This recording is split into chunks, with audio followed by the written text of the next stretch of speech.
Hey everybody, what is going on? I hope you guys are all doing well, and welcome to another tutorial video. In this video, I'm going to be explaining to you guys how you can integrate Zoho CRM with your Zoho Forms. So let's get right into it. Now, for now, I'm going to switch over to my Zoho Forms tab, and this is the form builder. I just entered a new account, and I can then choose to create a new form. For the form type, I'm just going to select standard, and I'm going to just name it test, and I'm going to click create.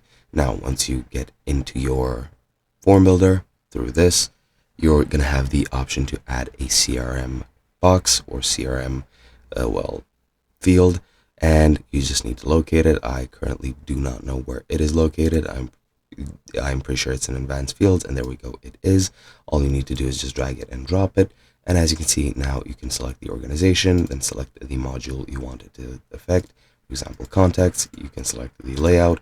And the field, I'm just going to select last name, and you can select to map fields to pre-fill values from Zoho CRM. So I'm just going to select that, and field mapping is, for example, first name, and just add whatever you want on Zoho Forms. Actually, I'm just not going to use that, but let's say that should be it. And I do need to add something, and I do not know how to add it, so I'm just going to remove it. But yeah, then you just click save, and now you have your Zoho CRM field. Now, when people fill this out, it should automatically go to your Zoho CRM and connect everything, since they're both by Zoho, so it should be integrated already. But if not, you can browse through the settings and possibly go through some integration processes if you need to. I don't have any integration options here at the current moment.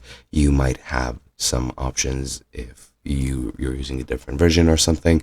I do know that previously you did need to do that. However, now I'm pretty sure you don't need to.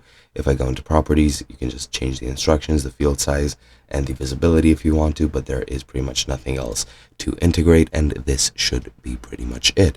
Hope you guys enjoyed, and I'll be seeing you guys in another video.